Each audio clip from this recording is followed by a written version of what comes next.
Special CBI court Ghaziabad ST number 739/2007। UP state through CBI versus Surendra Kohli and Moninder Singh Pandher.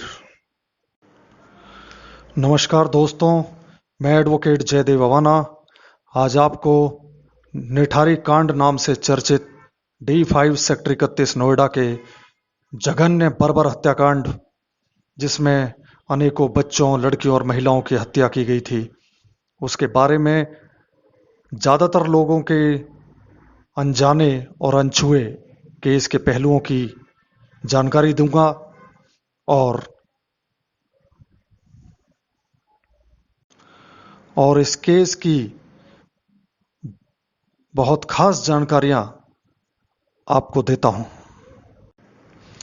दोस्तों, जैसा कि आप जानते हैं, आपने टीवी न्यूज़ चैनल्स और अखबारों में इस बर्बर हत्याकांड के बारे में काफ़ी कुछ सुना और पढ़ा होगा, लेकिन उनमें कई गलत तथ्य आपको बताए गए, जैसे कि निठारी एक छोटा गांव है।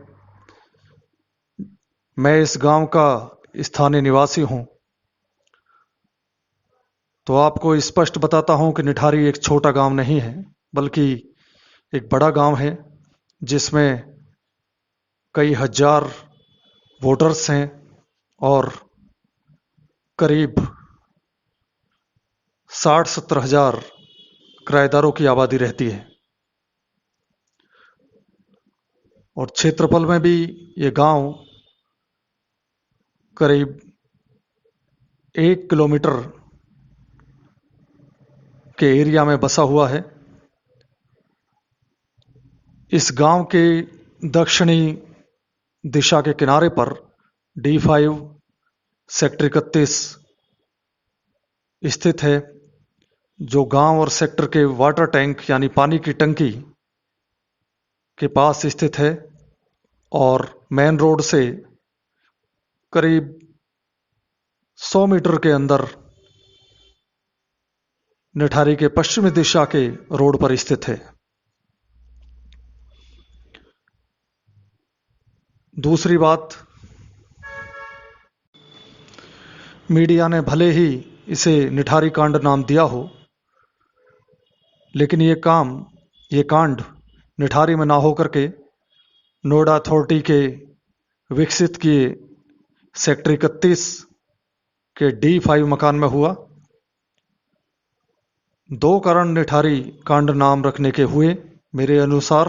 पहला कि ज़्यादातर पीड़ित बच्चे, महिलाएं, वो गरीब लोग थे जो निठारी गांव में किराए पर रहते थे। 2,000 रुपये से 4,000 रुपये तक के किराए के कमरों में वो रहते थे। और निठारी गांव का केवल एक SC कैटेगरी का बच्चा हर्ष इस कांड में पीड़ित रहा, जिसको सुरेंद्र कोहली द्वारा मारे जाने का आरोप है। और वो भी संभवतः इसलिए वहां पहुंच गया क्योंकि उसी कोठी के पास पानी की टंकी के मेन रोड पर उस बच्चे के पिता अशोक की बुग्गी चलाने का ठिकाना है। वो भैंसा बुग्गी चला करके अपना जीवन यापन करता था। बाकी बच्चे बाहर के राज्यों से आए हुए किराएदारों के थे, ऐसे ही महिलाएं और लड़कियां भी, जिनमें से बड़ी संख्या में पश्चिम बंगाल के लोग थे। अब आपको मैं इस केस से जुड़े कुछ अहम बातें बताता हूं, जिसमें पहली बात यह है कि ये केस 29 दिसंबर 2006 को नोएडा पुलिस ने खोला था और इसी सेक्टर 20 थाने की पुलिस ने इसको खोला था, जिसके क्षेत्राधिकार में ये घटनास्थल है। और इस कोठी से महज 500 मीटर दूर निठारी पुलिस चौकी स्थित है, जो कि पहले वाटर टैंक, पानी की टंकी जो इस कोठी के ठीक पीछे है, उसके अंदर ही ये पुलिस चौकी स्थित थी। उस पुलिस चौकी में सफाई कर्मियों ने सन 2005 में मार्च में शिकायत की थी कि उनको एक हाथ, कटा हुआ हाथ इंसान का उस D5 कोठी के सामने नाली की सफाई करते वक्त मिला। पुलिस कर्मियों ने सरदार मोनिंदर पंधेर और उसके नौकर को उस वक्त उठाया था, इसी पुलिस चौकी निठारी के पुलिस कर्मियों ने। लेकिन उन पर आरोप है कि उन्होंने पैसा लेकर सांठ गांठ कर सरदार को छोड़ दिया था। हालांकि ये आरोप न्यायालय में साबित नहीं हो पाए। निठारी पुलिस चौकी के इंचार्ज विनोद पांडे समेत सभी पुलिसकर्मियों को उत्तर प्रदेश पुलिस के वरिष्ठ अधिकारियों ने धारा 7 पुलिस एक्ट के तहत बर्खास्त कर दिया। लेकिन विभागीय कार्रवाई में जानबूझकर कहें कि लापरवाही से इतनी कमियां, लूप होल्स छोड़ दिए कि वो लोग इलाहाबाद हाईकोर्ट गए और सभी बहाल होकर आज प्रोन्नति पाकर उत्तर प्रदेश पुलिस के ही विभिन्न थानों चौकियों में तैनात हैं। सब इंस्पेक्टर विनोद पांडे तो आजकल ये सुना है कि गाजियाबाद में SHO हैं। उससे पहले एक महिला सब इंस्पेक्टर जो कि निठारी पुलिस चौकी की इंचार्ज थी, उस पर भी ऐसे ही आरोप लगे थे, लेकिन कोई आरोप न्यायालय में साबित ना किए जा सके। अब इसे आप गरीब लोगों की अज्ञानता, मजबूरी कहें या हमारे सिस्टम की कमजोरी। कुछ समय बाद ये केस राज्य सरकार ने, जब ये राष्ट्रव्यापी और अंतर्राष्ट्रीय मीडिया का विषय बन गया, तो इसको CBI के सुपुर्द आगे के इन्वेस्टिगेशन के लिए कर दिया गया। CBI ने इस मामले में, मैंने खुद देखा है घटनास्थल पर जाकर, कि बड़े साइंटिफिक तरीके से एविडेंस इकट्ठे किए। हाथों में उन लोगों ने दस्ताने पहने हुए थे, बॉडी पे कई लोगों ने PPE किट पहनी हुई थी, और जो खुला नाला है, चाहे वो मोनिंदर पंधेर की कोठी के पीछे हो या फिर मेन रोड के किनारे बड़ा नाला हो, दोनों तीनों जगह से ही उन्होंने इस प्रकार एविडेंस इकट्ठे किए, चाहे वो हड्डियां हों या मानव शरीर के दूसरे अंग हों। यहां पर CBI ने एक और बड़ी कार्रवाई की। उसने जो FIR की, वो संभवतः दिल्ली के अपने हेडक्वार्टर जो लोधी रोड में है, CJO कॉम्प्लेक्स में स्थित है, तो वहां के क्षेत्राधिकार के जो डिस्ट्रिक्ट कोर्ट है, जिसे पटियाला हाउस के नाम से जाना जाता है, वहां के चीफ मेट्रोपॉलिटन मजिस्ट्रेट के सामने 164 के बयान दर्ज कराने के लिए, सुरेंद्र कोहली के 164 के बयान दर्ज कराने के लिए, जो मोनिंदर पंधेर सरदार, जो मकान मालिक है D5 कोठी का, उसका नौकर था, उसका सहअभियुक्त था सुरेंद्र कोहली, उसके बयान 164 के दर्ज कराए। हालांकि धारा 164 CRPC में स्पष्ट है कि कोई भी मजिस्ट्रेट ऐसे बयान दर्ज कर सकता है, चाहे उसे मामले में क्षेत्राधिकार हो या ना हो, यानी घटनास्थल का इलाका उसके क्षेत्राधिकार में आता हो या ना आता हो, भारत भर में कहीं भी 164 के बयान दर्ज हो सकते हैं। किसी भी न्यायालय में कोई भी न्यायिक मजिस्ट्रेट ऐसा बयान अभियुक्त की इच्छा पर दर्ज कर सकता है, स्वेच्छा से दर्ज करेगा। तो इस मामले में दिल्ली के CMM डॉक्टर कामनी लॉ, उनकी आदेश पर पटेला हाउस के तत्कालीन मेट्रोपॉलिटन मजिस्ट्रेट श्री चंद्रशेखर ने सुरेंद्र कोहली के बयान दर्ज किए। उनको इस केस में अभियोजन साक्षी संख्या 1 भी बनाया गया और उनके बयान गाजियाबाद की स्पेशल सीबीआई कोर्ट में बतौर PW1 दर्ज किए गए। उनके बयान कुछ इस तरह हैं। उन्होंने अपने चीफ एग्जामिनेशन में ये सशपथ कथन किया कि 1, 2 और 3 मार्च 2007 को मैं बतौर metropolitan magistrate Patel house court में तैनात था, नियुक्त था, और 1 मार्च 2007 को ACMM डॉक्टर मिस कामिनी लाओ द्वारा CRPC की धारा 164 के तहत अभियुक्त सुरेंद्र कोहली के बयान कलमबद्ध करने का मुझे आदेश दिया था। उनके द्वारा ही अभियुक्त सुरेंद्र कोहली के धारा 164 के बयान कलमबद्ध किए गए थे। सुरेंद्र कोहली मेरे सामने अदालत में हाजिर है। उस 164 की बयानों की कार्रवाई की वीडियोग्राफी मैंने कराई थी और साथ ही ट्रांसक्रिप्ट तैयार की गई थी। बयान कलमबद्ध करने के बाद सील मोहर करके ACMM के पास मैंने भेज दिया था और उस एक लिफाफे में कोर्ट की सील से ये काम किया गया था। ऑडियो वीडियो कॉन्फ्रेंसिंग की CDs की मैं पुष्टि करता हूं।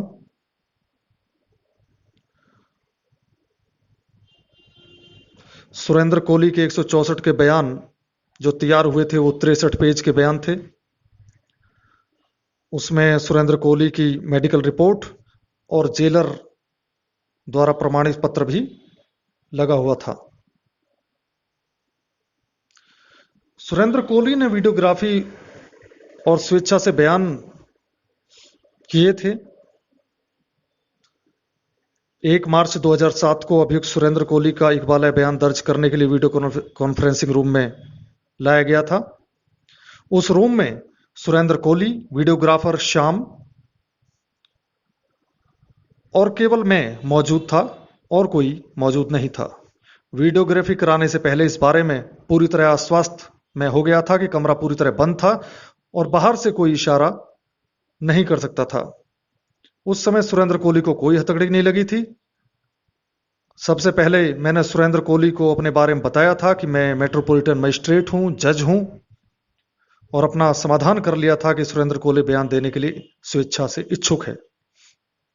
और सुरेंद्र कोहली को मैंने यह भी बता दिया था कि उसके इकबालिया बयान करना उसके लिए जरूरी नहीं है और यदि वो करेगा तो इससे उसको सजा भी हो सकती है, इसके आधार पर उसे सजा भी हो सकती है। फिर भी उसने इकबालिया बयान दर्ज कराने की इच्छा जाहिर की तो हमने उसकी वीडियोग्राफी से बयान दर्ज कराए और कोर्ट में हैदराबाद से आई डॉक्टर मधुसूदन के लैपटॉप पर CD चलवाई गई और उसको अभियुक्त के सभी अधिवक्तागण ने देखा, सुना। वीडियोग्राफी कराने के साथ साथ ट्रांसक्रिप्ट तैयार की जा रही थी और ट्रांसक्रिप्ट शब्द व शब्द हूबहू तैयार की गई। प्रत्येक पृष्ठ पर बतौर जज मेरे और सुरेंद्र कोहली के हस्ताक्षर थे और ट्रांसक्रिप्ट को तैयार करते समय कोर्ट रूम में 2 स्टेनोग्राफर्स प्रवीण सिंघानिया और कृपाल सिंह भी मौजूद थे।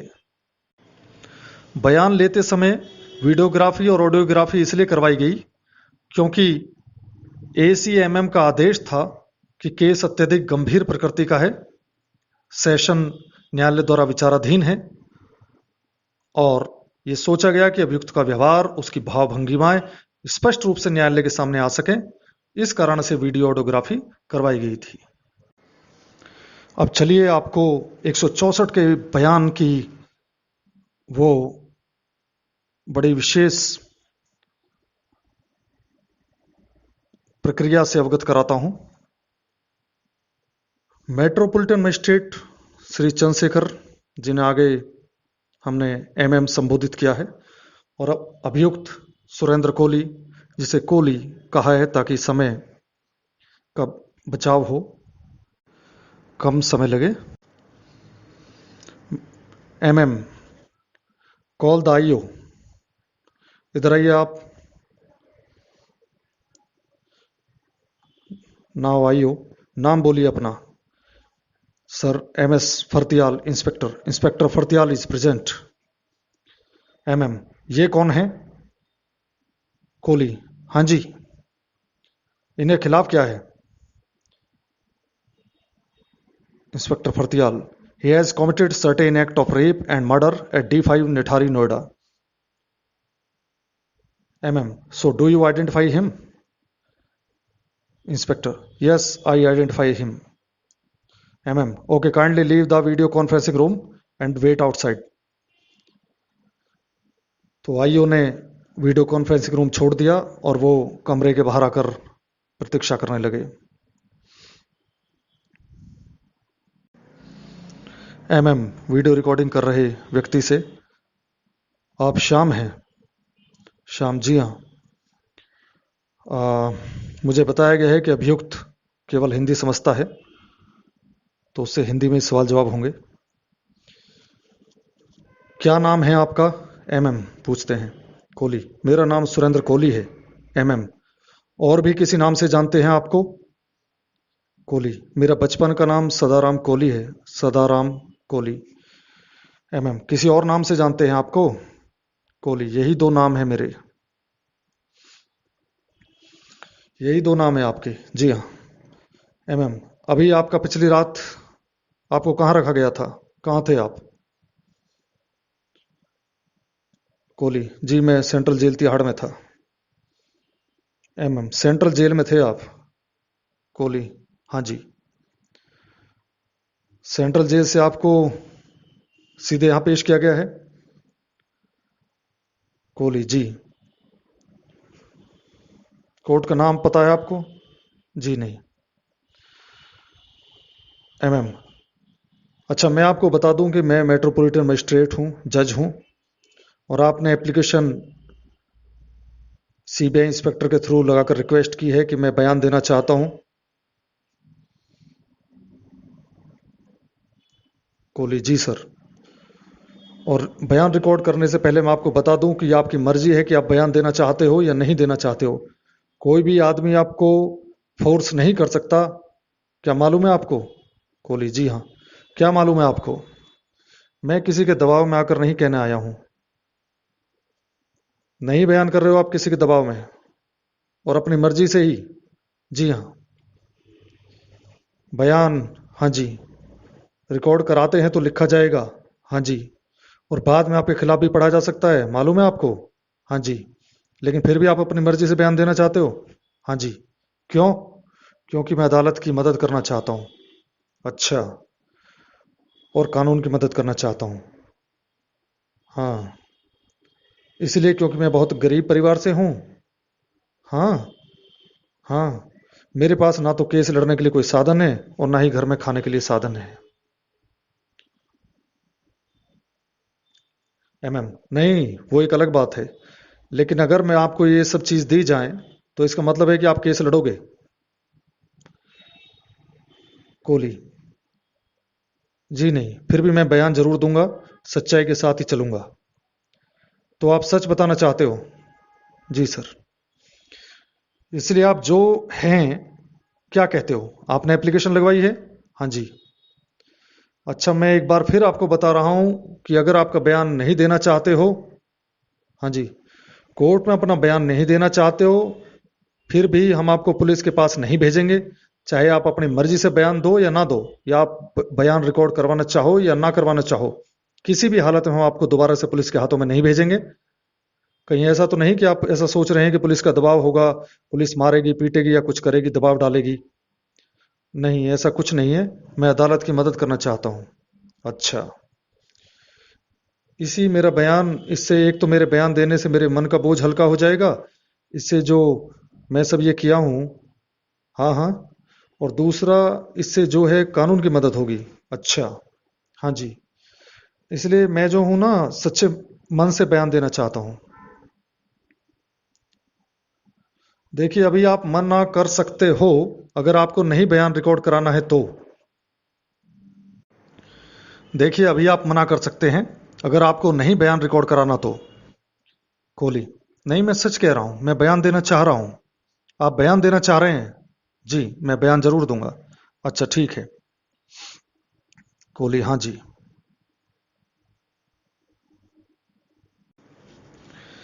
क्या नाम है आपका? मेरा नाम सुरेंद्र कोहली है। आपके पिताजी का नाम क्या है? शंकर राम कोहली। आपकी उम्र कितनी है? 31 साल हो गई है।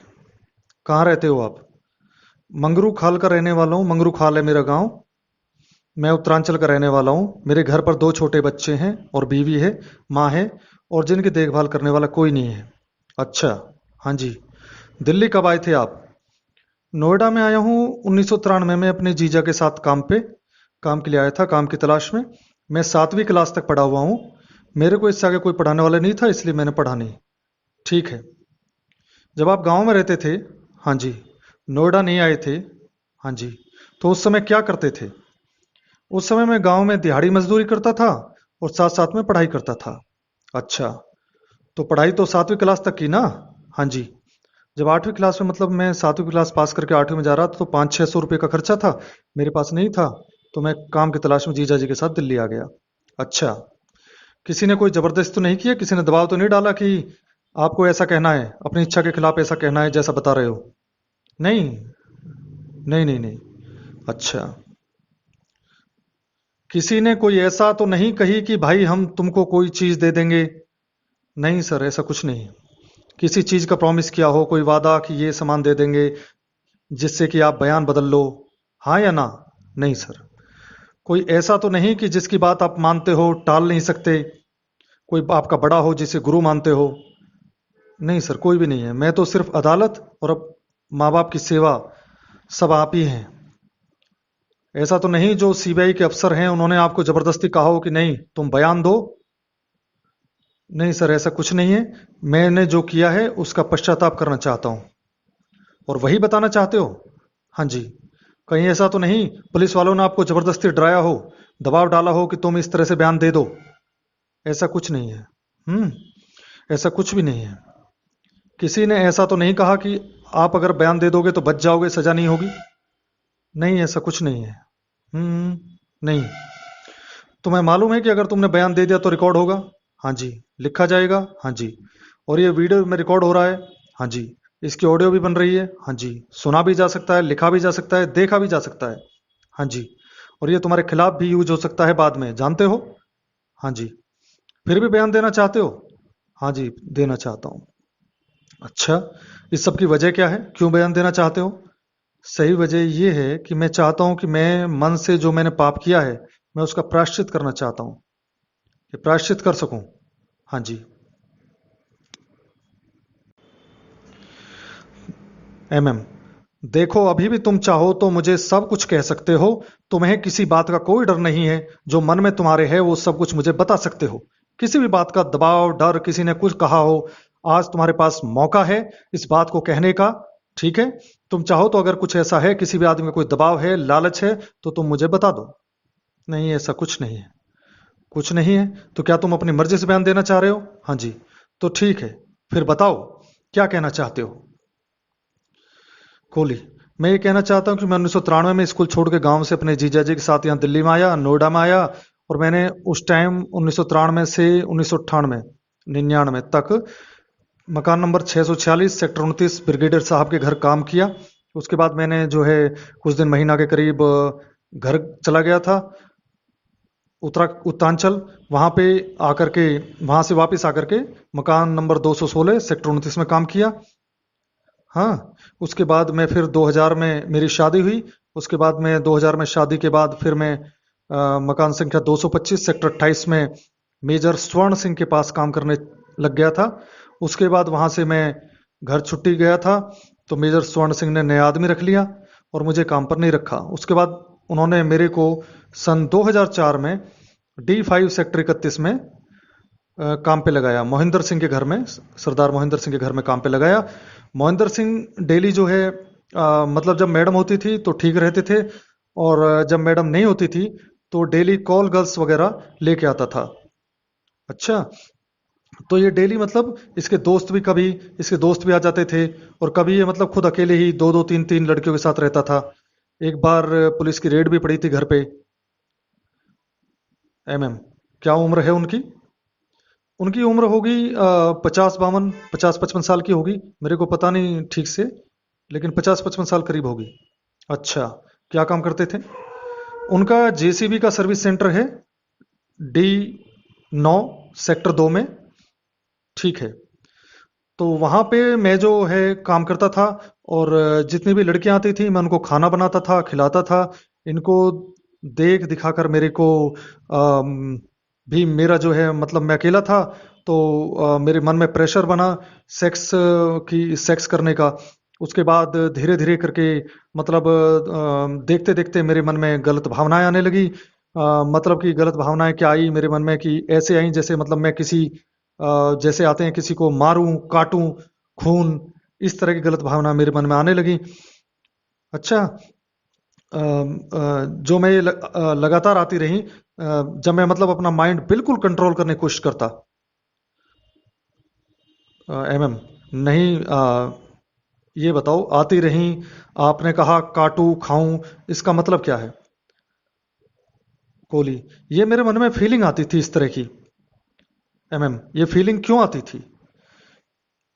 कोहली, ये फीलिंग मेरे मन में इस तरह आती थी, मतलब मेरे अपने आप पे मतलब मैं पता नहीं क्या प्रेशर इस तरह का बनता था।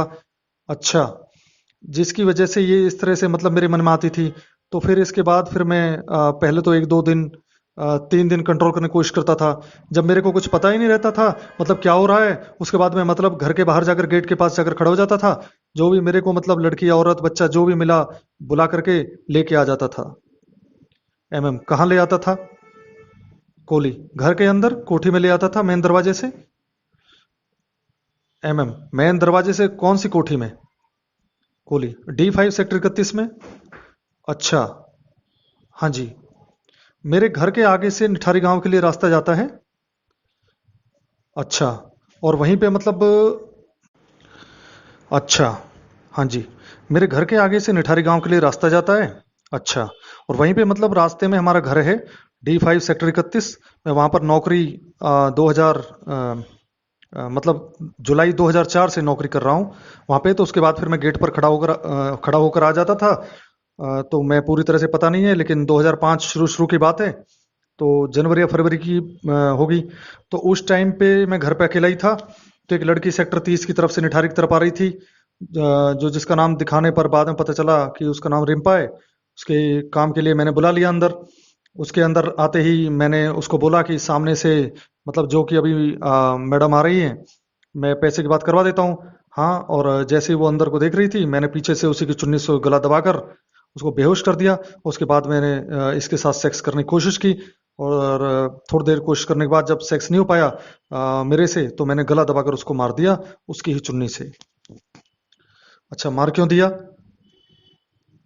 सर, बिल्कुल मन में इस तरह का प्रेशर बना था कि इसको काट कर खून करके अच्छा। तो उसके बाद तुरंत बाद उसको ऊपर बाथरूम में लेकर गया। उसी टाइम मेरे को कोई ये नहीं था कि मतलब कभी कोई घर पे आ जाएगा या कोई बात हो जाएगी या कुछ हो जाएगा। मतलब मुझे इस चीज़ का कोई वो नहीं था, मतलब पता ही नहीं था लगा। फिर मैंने उसको ऊपर बाथरूम में लेके चला गया।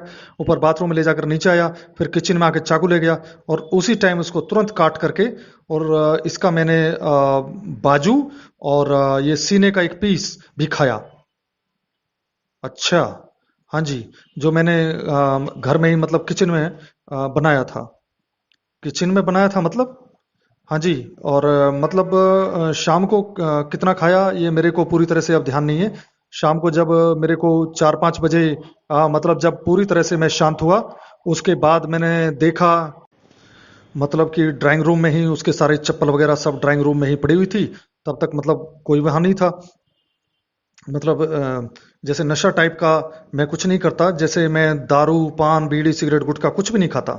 अच्छा, तो इस तरह का मेरे मन को में फीलिंग होती थी किसी को काटूं खून करके, कि थोड़े दिन बाद की बात है, करीब महीना भर बाद की बात होगी। उसके बाद उसी लड़की को मैंने शाम के टाइम जितना खाया, उसके बाद उसके उसका उससे मन शांत हो गया। उसके बाद मैं ऊपर बाथरूम में गया, ऊपर देखा तो बाथरूम में उसको काट के सब फैली हुई थी बॉडी बॉडी अंग। तो मेरे को उस टाइम काटने के टाइम कुछ पता ही नहीं था कि मैंने क्या किया है करके। अच्छा।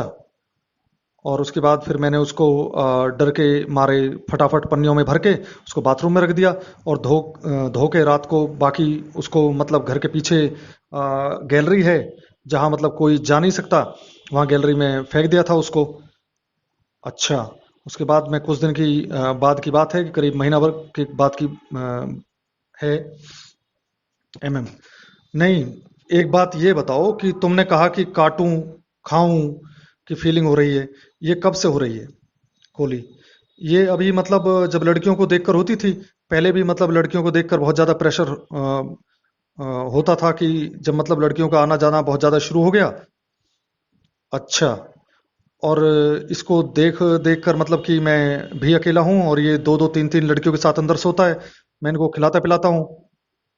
अच्छा। इसकी वजह से जो है मेरे मन पे प्रेशर पड़ा मतलब सेक्स का। अच्छा। सेक्स का प्रेशर तो समझ में आता है, लेकिन ये काटू खाऊं क्या है कोहली? मन में जो है यही फीलिंग आती थी। ठीक है।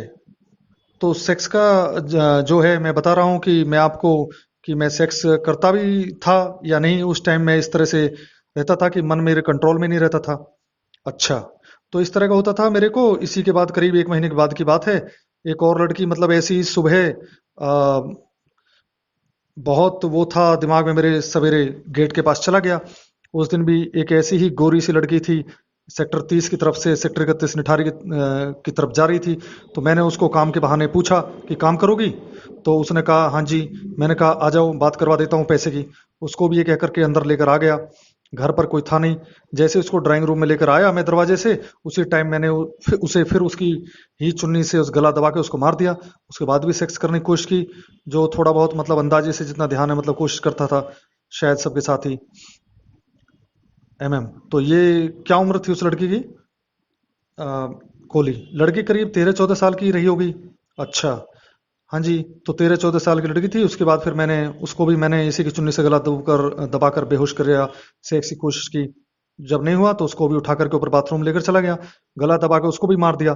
नीचे किचन में आया और चाकू लेके गया, उसको भी मैंने उसी टाइम काट पीट के अलग कर दिया। इसका भी मैंने सीने का एक पीस खाया था बना करके उसी दिन। इस तरह से मतलब रात को अंधेरा होने के बाद शाम को मैंने उसको भी पन्नियों में भर के बाथरूम में धो धा करके जो है पीछे वाली गली में फेंक दिया था। गली में मतलब, या घर के पीछे बंद गैलरी थी तो गैलरी में फेंक दिया था। जी, घर के पीछे गैलरी में। वो घर के बाउंड्री के अंदर ही है, घर की जो चार दीवारी है। नहीं, चार दीवारी से थोड़ा बाहर है मतलब, लेकिन घर ही है। घर की ही है उसके घर की। घर की है मतलब, जी हाँ। अच्छा ठीक है। पीछे जो मतलब अपने इधर तो इधर से तो कवर कर रखा है, लोहे की एंगल लगा हुआ है। अच्छा। पीछे जो गली जा रही है वो गली चारों तरफ से हैज कवर है। अच्छा। हाँ जी। घर के पीछे गली है, वो गली पीछे से कवर है सारी। ठीक है। तो मैं कर दिया। कुछ दिन बाद की बात है, सुबह साहब ऑफिस चले गए। तो रात को दो तीन लड़की आई हुई थी उसके घर में। सुबह साहब ऑफिस चले गए, मुझे लोग थे नोएडा में ही, और मैडम यही थी, लेकिन उस टाइम घर पर कोई नहीं था। क्या नाम है मैडम का? मैडम का नाम तो नहीं मालूम। अच्छा। ठीक है। किस समय की बात रही होगी? करीब शाम को 4:30-5 बजे के आसपास। अच्छा। नहीं, मैं पूछ रहा हूँ कि कौन से सन महीने, कुछ याद है? सन तो 2005 है, लेकिन महीना ध्यान नहीं है। अच्छा ठीक है। तो उस टाइम मतलब ये लोग गए हुए थे, घर पर नहीं था कोई भी। तो 2-3 दिन से इसी तरह से हो रहा था। तो उस टाइम कोई नहीं था कि फिर उस टाइम भी मैं बाहर गेट पर चला गया। एक लड़की मेरे घर के आगे खेल रही थी। उसका नाम फोटो देखने के बाद पता चला कि उसका नाम पायल है। और मैंने गेट के पास इशारा करके बुलाया। वो खेल रही थी वहां गेट के बाहर। गेट के पास बुलाया उसको, इशारा करके बोला टॉफी दूंगा तेरे को। लड़की करीब 6-7 साल की रही होगी। अच्छा। तो वो आ गई मेरे साथ, उसको मैंने लाते ही गला दबा के बेहोश कर दिया। उसके साथ सेक्स करने की कोशिश की। सेक्स में किसी के साथ नहीं कर पाया। उसके बाद मैंने उसका भी गला दबा कर ऊपर बाथरूम में रख दिया। नीचे आया, उसको नीचे आके सूतली का बोरे का कट्टा था, उसको ऊपर बाथरूम में लेके गया, डाल के बाथरूम में रख दिया। शाम को उसको भी घर के पीछे गैलरी में फेंक दिया। उसके कुछ दिन बाद की बात है, मैं छुट्टी पर गया हुआ था उस टाइम मतलब, मैडम फिर चंडीगढ़ शिफ्ट हो गई थी। मैडम चंडीगढ़ चली गई थी, जून की बात है। उसके बाद उस दिन भी ऐसा हुआ, उस दिन साहब जो है घर पर और मैं ही थे। तो साहब जो है ऑफिस चले गए और रात को, उस दिन रात को भी लड़की आई थी। सुबह सवेरे जो है मेरे मन में उसी तरह की 2-3 दिन से वही मारू काटू खाने वाली फीलिंग आ रही थी। तो मैं कंट्रोल नहीं कर पाया। एक लड़की मैं ऊपर छत पे गया, छत पे से पानी देखने गया था, पानी नहीं आ रहा था। तो मैंने देखा एक लड़की आ रही है जिसका नाम ज्योति था। वो घर पे पहले भी कपड़े वपड़े लेने के लिए आती थी घर पे। अच्छा, तो धोबी की लड़की थी, तो पहले भी घर में आती थी। तो मैंने उसको आवाज़ लगा के उसको कहा कपड़े ले जा प्रेस के। तो वो आ गई। तो मैंने उसको घर के अंदर बुला लिया, उससे पूछा कि तू क्या कहाँ से आ रही है। तो उसने कहा कि मैं चुन्नी पीको करा के आ रही हूँ। तो मैंने कहा कि कपड़े गिन ले। कपड़े गिनने लगी तो उस चुन्नी साइड में रख दी। मैंने उसी चुन्नी से उसे गला दबा के उसे बेहोश कर दिया। उसकी उम्र करीब 10-12 साल की होगी। और फिर जो है उससे सेक्स करने की कोशिश की, नहीं हो पाया। तो उसकी चुन्नी से उसे गला दबा के उसे बाथरूम में ले जाके रख दिया। और फिर उसे बाथरूम में रखने के बाद नीचे आ गया, नीचे से कट्टा ले गया, कट्टा में डाल के उसको भी रख दिया। बाथरूम में पड़ी रही शाम तक। उस दिन साहब घर में थे, मोहिंदर सिंह सरदार घर पे ही थे।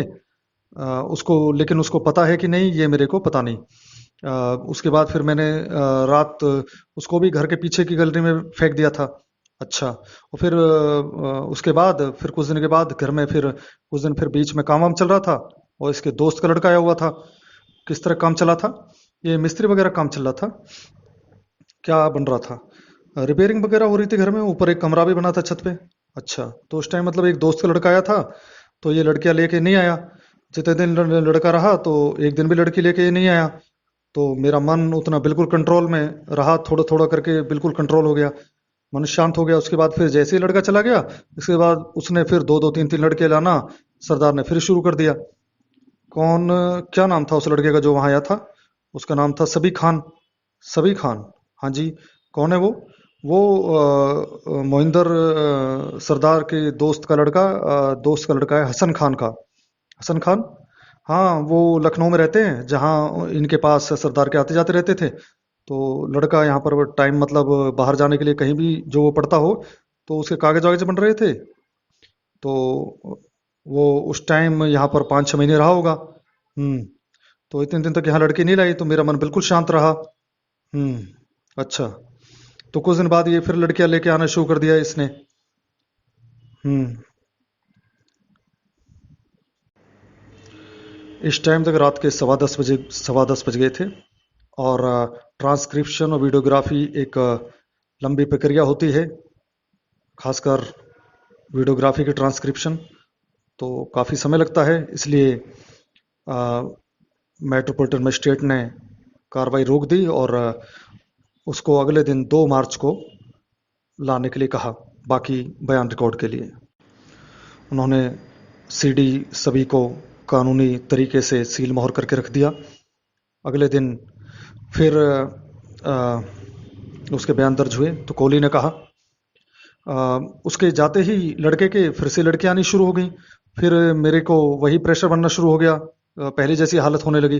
फिर मैं अपने आप को कंट्रोल तो बहुत करता था, लेकिन फिर भी नहीं हो पाता था। तो इसको सरदार को देख देख कर मेरे को मतलब बहुत टेंशन सा हो जाती थी दिमाग में। और फिर वही हालत मेरी होने लगी। शाम को 1-2 दिन शाम को इतना तो मैं लड़की समझ के एक लड़के को ही उठा के ले आया अंदर। इतना प्रेशर था दिमाग में। तो उसको ले आया शाम को करीब 5-6 बजे। मैंने उसका नाक मुंह दबाया तो बेहोश हो गया। उसकी सलवार खोली तो पता चला कि लड़का है। तो वो पहले ही मर चुका था, मैंने देखा। तो उसको मैं उसी टाइम बाथरूम में लेके गया। अच्छा, तो ये सब नाक मुंह वाली बातें कहाँ करते थे तुम? जी, ये सब चीजें मैं घर के अंदर ड्राइंग रूम में ही करता था। और काटपीट तो वहीं घर के अंदर ही बाथरूम बना है एक सीढ़ियों के पास, वहां पे। अ, कौन सा, नीचे या कहाँ पर? जो मारता पीटता था वो ड्राइंग रूम में ऊपर, नीचे जो दरवाजे से एंटर करते ही ड्राइंग रूम में जो मतलब बाथरूम है वो ऊपर, मतलब कि सीढ़ियाँ चढ़ के थोड़ा ऊपर है। अच्छा, हाँ जी। तो एक हर्ष नाम के लड़के को ले आया मैं, वो मर चुका था। तो मन में काफ़ी तेज भावनाएं हो रही थी। मैं उसी टाइम ऊपर बाथरूम में लेके उसको गया, चाकू से काटा, काट पीट के अलग कर दिया। मेरे को पूरी तरह ध्यान नहीं है, लेकिन जहाँ तक है कि मैंने उसका कलेजा खाने की कोशिश की थी या खाया भी था। तो पूरी तरह मेरे को ध्यान नहीं है।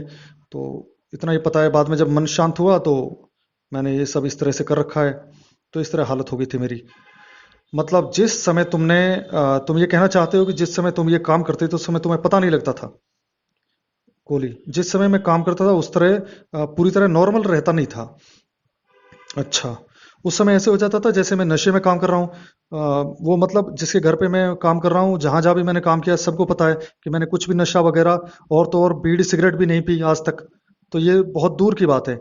अच्छा, इस तरह का मेरे को हो जाता था। कितनी देर बाद ये शांत होता था मन?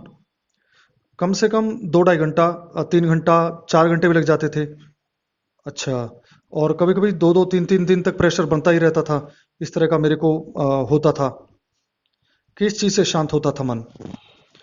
अपने आप ही शांत हो जाता था। जैसे मतलब मैंने कोई ऐसा काम कर लिया, उसे क्या पता क्या तसल्ली होती थी, पता नहीं क्या होता था मेरे को, मुझे इसका वो नहीं है। अच्छा, तो मन तब मेरा शांत हो जाता था। क्या तुम ये कहना चाहते हो कि तुम किसी को उठा लाते थे या बच्चे को उठा लाते थे, मारते थे, काटते थे, उसके बाद वो सब करने के बाद तब मन अपने आप शांत होता था? हाँ, तब मन शांत होता था मेरा। ये सब कहना चाहते हो? अच्छा। तो इतना प्रेशर बन जाता था मेरे मन में। तो उसके बाद फिर जब कुछ दिन की बात है, फिर दोपहर के करीब ऐसे ही एक दिन दोपहर को 12 1 बजे आसपास एक रचना नाम की लड़की थी, वहीं पर काम करती थी, थोड़ा सा हमारे घर से आगे जाके चौकीदारी करती थी वहां पे। उस लड़की को मैंने देखा हुआ था, आती जाती थी, बुला लिया दोपहर के टाइम में। बताया कि मैं तेरे लिए खिलौना लाया हूँ। उसने कहा कि दिखाओ। मैंने कहा कि घर के अंदर आओ दिखाता हूँ। तो वहीं डस्टिंग के कपड़े से उसका गला दबा के उसको बेहोश कर दिया। फिर उसके साथ पजामा खोल के सेक्स करने की कोशिश की, लेकिन नहीं हुआ। तो उसको भी मार के बाथरूम में रख दिया और फिर उसको कट्टे में डाल दिया। तो चंडीगढ़ से आटा आता था कट्टों में। चंडीगढ़ में घर है सरदार जी मोहिंदर का। तो वहाँ ये जाते रहते थे, कट्टों में आटा आता था, तो इसलिए कट्टे घर पर होते थे। तो मतलब इसको डालकर रख दिया बाथरूम में। हम्म। हम्म। उसके बाद रात को उसको भी शाम को मतलब घर के पीछे गैलरी में फेंक दिया। अच्छा, उसके फिर उसी दिन बाद की बात है, 15 दिन 20 दिन तो कंट्रोल कर पाता था, बस उससे ज़्यादा नहीं होता था। फिर दोबारा फिर वही हो जाता था। इस तरह होता रहा मेरे साथ। फिर कुछ दिन के बाद की बात है। नहीं, एक बात ये है कि अभी तुम कहते हो कि वो सब लेडीज लड़कियां वहां आती थी, तो तुम्हारा काम तो सिर्फ उनको खाना खिलाना था। उसके बाद फिर मन खराब क्यों होता था? कोहली, सेक्स की जागृति, क्योंकि मैं घर में मैं भी अकेला मैं भी हूँ, उनको बना रहा हूँ, खिला रहा हूँ, इस तरह का है करके। क्या तुम उनको देखते थे? हाँ जी, मैं देखता था। देखता तो था लड़कियों को घर पर। हाँ, कि घर में दो दो तीन तीन लड़के एक आदमी के लिए, और इनके दोस्त भी आते थे। दोस्त का नाम जो घर में आया जाया करता था वो अवनीश प्रताप है। अवनीश प्रताप, हाँ जी। ये जेसीबी का ही कोई अफसर। मुझे पता नहीं, क्योंकि घर में आता जाता है, लेकिन ऑफिस में मैं जाता नहीं हूँ, बहुत कम जाता हूँ। ठीक है। ये दोनों ही ज्यादा साथ रहते थे घर में। जब पुलिस की जिस दिन रेड पड़ी थी घर में, पुलिस इनको पकड़ के ले गई थी। दो लड़कियों के साथ अकेला सो रहा था सरदार जी। तो उस दिन जब पुलिस पकड़ कर ले गई थी, पुलिस रात को 2 ढाई बजे, उस दिन भी अवनीश घर में ही था। लेकिन अवनीश प्रताप दूसरे कमरे में सो रहा था। सरदार दो लड़कियों के साथ अकेला सो रहा था घर में, तो इसी को लेके गई थी। वो दूसरे कमरे में अकेला सो रहा था। अच्छा। और वो रात में भी उसको पैसे वैसे देकर, ये पता नहीं कैसे, वो रात को ही सरदार घर वापस आ गया था। अच्छा। हाँ जी, तो इसी तरह मतलब मेरे मन में इसी तरह की वजह से ज़्यादा प्रेशर बना। वो इसी वजह से बना है, नहीं तो मैं पहले भी बहुत जगह काम किया हूँ। मतलब 5 5 6 6 साल मैंने कोठियों में काम किया है। और शुरू में जब मैं आया हूँ, जब से शुरू से मैं आया हूँ कोठियों में ही काम कर रहा हूँ। उसके सिर्फ 1.5 साल ही मैंने जब कुछ नहीं था मेरे पास, तभी मैंने मतलब रेहड़ी रोड़ी दिहाड़ी वहाड़ी का काम किया है मतलब। और बाकी मतलब मैंने शुरू से ही कोठियों में काम किया है। और कहीं भी मैंने मतलब आज तक पहले भी मतलब कोई इस तरह की वो नहीं हुआ। अगर मैं इस तरह करता तो जिन्होंने मेरे को इनके घर पर लगाया था, मेजर स्वर्ण सिंह, उनके घर पर मैंने 1 साल 1.5 साल काम किया है। अगर मैंने इनके घर पर कभी भी 1 रुपए की भी हेरा फेरी करता, तो मतलब ये मेरे को अपनी गाड़ी में बैठाकर उनके घर काम पर लगाकर नहीं आते। अच्छा। हाँ जी, तो मैं मतलब इन चीज़ों से मैं बहुत ज़्यादा डरता था, ये सब करने से कि मैं एक गरीब आदमी हूँ, कल को कोई बात हो गई तो इन चीज़ों से मैं अपने घर खुशी से चला लेता हूँ। और बाद में उसके अलावा मेरे पास तो ना खेती है ना मेरे घर है, ऐसे ही लकड़ी पत्थर को लेकर झोपड़ी पिताजी ने बना रखी है उस टाइम, 20 25 साल पहले की। वही है, उसके अलावा मेरे पास कुछ है भी नहीं। मेरा बिल्कुल ही कच्चा परिवार है। तुम्हें आने पर मेरी ज़िंदगी पूरी तरह बर्बाद हो गई। तो उसके बाद फिर मैं रचना के बाद फिर एक लड़की और पुष्पा नाम की लड़की थी। नाम में फ़ोटो देख के नाम को सब मेरे पुलिस ने रटवाया है, यूपी पुलिस ने नाम रटवाए हैं। एमएम क्या रटवाया है? कोहली। ये मतलब जब यूपी पुलिस ने जब मेरे को पकड़ा था उस टाइम में मतलब कि इन्होंने मेरे को ये सारे फोटो देख देख कर उसका नाम वगैरह इन्होंने ही मतलब कि इसका ये नाम है। अच्छा, ये टाइम वगैरह और इस तरह का, लेकिन टाइम का तो मेरे को अभी पता अभी भी नहीं है पता। ये बताया था, मैं भूल गया। एमएम तो ये लड़की सुबह तो फोटो जे तुम कैसे पहचानते हो? हाँ जी, फोटो कैसे पहचानते हो? कोहली। ये मेरे को पुलिस वालों ने बताया है सारी सारी फोटो। उस टाइम तो मेरे को पूरी तरह से नशा टाइप का रहता था, तो मेरे को कुछ पता ही नहीं चलता था। जो मैं आपको बता रहा हूँ, मैं उनके साथ सेक्स करने की कोशिश करता था। इसका भी मेरे को पूरी तरह से पूरी अंदाजा नहीं था कि मैं करता था, कोशिश ही करता था। जहां तक कि मेरा मतलब अंदाजा ही था, पर मैं मारता जरूर था। एमएम मेरे कहने का मतलब ये है कि तुम जिन भी बच्चों को लाते थे या लड़कियों को लाते थे, हाँ जी, उनका फोटो कैसे पहचानते हो? फोटो किसी किसी का मतलब कोहली। जैसे मतलब शाम के टाइम मन शांत हो जाता था, मतलब शाम को जब रखा होता था बाथरूम में कटा पिटा, और शाम के अलावा तो फिर होती थी तो पता लग जाता था कि इस तरह से हुआ है। मतलब कि पुलिस वालों ने बताया कि ये काम वाम वाली है। तो मतलब इन्होंने मेरे को बताया, हाँ ये काम वाली औरत है, ये करके। एमएम नहीं, तो जिन भी बच्चों को या औरतों को तुमने मारा है काटा है, जैसे कि तुमने अभी बताया है, हाँ जी, तो वो लोग तुम उन लोगों को पहले से ही जानते थे? कोहली। मैं किसी को पहले से नहीं जानता था। जो मैं पहले से जानता था वो मैंने आपको बता दिया। कौन कौन? बताओ। कि मैं लगभग थोड़ा थोड़ा, एक तो मैं ज्योति नाम की लड़की को जानता था, जो एक दो बार पहले भी अपने भाई बहनों के साथ कपड़े लेने हमारे घर आई थी। अच्छा। और एक जो है हमारे घर के आगे से आती जाती एक रचना नाम की लड़की थी। मैंने जिसका नाना जी से 2 नंबर में काम करते हैं, वो चौकीदारी करते हैं वहाँ पे। बस इनके अलावा और किसी को नहीं जानता मैं इनमें से। एमएम अच्छा। कोहली हाँ जी, ठीक है। बाकी ये जो भी नाम वगैरह मैं बता रहा हूँ, ये सारे नाम मेरे को जो फोटो देख देख के ही मतलब पुलिस वालों ने बताए हैं। पुलिस वालों ने नाम बताए हैं? हाँ जी, नाम शायद ये नाम है, और ये मतलब फोटो। तो जब मैं शाम के टाइम जब फेंकता था, जब मन शांत रहता था देखता था, तब जाके मेरे को थोड़ा थोड़ा ध्यान थी कि फोटो मैंने बताई है कि मैंने किया है करके। एमएम हाँ। नहीं, ये बात तो ठीक है कि तुम्हें नाम पहले नहीं पता होंगे। हाँ जी, लेकिन जो फ़ोटो पुलिस वाले तुम्हें दिखाते थे, उनको देखने के बाद तुम्हें समझ में आ जाता था कि तुमने इस औरत के साथ या इस बच्चे के साथ या इस लड़की के साथ इनको मारा है या काटा है? कोहली। थोड़ा-थोड़ा धुंधला-धुंधला याद था मेरे को, इसलिए मैंने उनको बताया है उनको। एमएम धुंधला-धुंधला याद था इसलिए बताया? कोहली। इसलिए बताया हूँ साहब, अच्छा, इसलिए मैंने यहाँ भी सारा बयान यहाँ की, हाँ जी, ये मैंने किया है, ये मैंने सारा किया हूँ। क्योंकि शाम के टाइम जब मैं फेंकता था तो उस टाइम मन शांति रहता था। अच्छा, ज्यादातर मन उस टाइम शांति रहता था। क्योंकि कभी कभी ये हुआ कि जब मैं उस टाइम मतलब मैंने मतलब उठाया मैंने और पीछे गैलरी में फेंक दिया। लेकिन कभी कभी मन थोड़ा शांत हुआ था, थोड़ा थोड़ा मतलब जब फोटो को देख करके डालते समय मतलब पन्नी में भरकर डालता था। जब मैं डालता था उनका, हम्म हम्म, जब इनको काटता था पन्नी में भर के डालता था, तब जाके मुझे जो धुंधला धुंधला याद है, मैंने सारा उनको बताया और फोटो दिखाकर, हाँ जी, ये है। अच्छा ठीक है। जिसमें से 2-3 फोटो ऐसी थी, मतलब उनमें से मेरे को काफी टॉर्चर किया और तब जाकर के मतलब जो इन्होंने मेरे को कबूल करवाई थी। अच्छा, बहुत ज्यादा टॉर्चर किया था मेरे को। अच्छा, तो जिसकी वजह से इन्होंने मेरे को ये 2-3 फोटो हैं, मतलब इनमें से कुछ वो करवाई थी, जो मैंने सीबीआई में आकर मना कर दिया कि आप चाहे कुछ भी कर लो, लेकिन ये मैंने किया ही नहीं। अच्छा। एमएम तो अभी अगर आपको हम वो फोटो दिखाई दें तो बता सकते हो कि कौन कौन सी लड़कियों औरतों या बच्चों के साथ आपने किया है, या उनको मारा है काटा है, या जो भी आपने बताया उनके बारे में? हाँ जी, पहचान सकते हो? हाँ जी। सेक्स किस किस के साथ किया है उसको नहीं बता पाऊंगा, क्योंकि मैं उस टाइम कंट्रोल में नहीं रहता था। ठीक है, लेकिन अगर फोटो देख लूंगा तो पहचान जाऊंगा। अच्छा। हाँ जी। और क्या बता रहे थे बताइए? उसके बाद फिर एक पुष्पा नाम की लड़की थी। सुबह के करीब 8-9 बजे की बात है, ये सुबह 30 की मतलब निठारी की तरफ से आ रही थी। तो इसके बाद कोहली उसके साथ भी बताता है कि उसके साथ भी उसने उसको जैसे वो पहले बताया उस तरह से भी अ, उसको मारा और फिर उसकी बॉडी का ऐसे ही डिस्पोजल कर दिया। और फिर जो है उसके बाद वो बताता है कि उसके बाद कोहली बोलता है कि ये में भी मेरे को ध्यान नहीं है कि मैंने किसी का पीस खाता था भी या नहीं, भी खाता था। खाली मन में फीलिंग ये आती थी या हकीकत में मैंने खाया ही है किसी का। लेकिन दो लड़कियों का मैंने शुरू में जो बताया है वो मैंने जरूर खाया है।